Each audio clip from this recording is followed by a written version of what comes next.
A blessed day, everyone. Our sixth Bible verse is from 2 Timothy 3:16. All scripture is God-breathed and is useful for teaching, rebuking, correcting, and training in righteousness.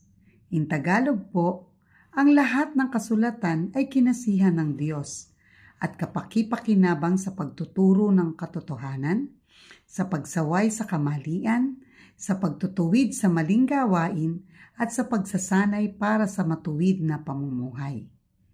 God's Word is a living, active, and powerful guide, a lamp to our feet and a light on our path.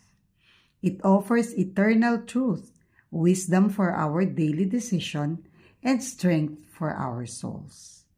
May we live a new life by obeying God's Word. God bless us all. Please follow, like, and share to win more souls for Christ. Maraming salamat po.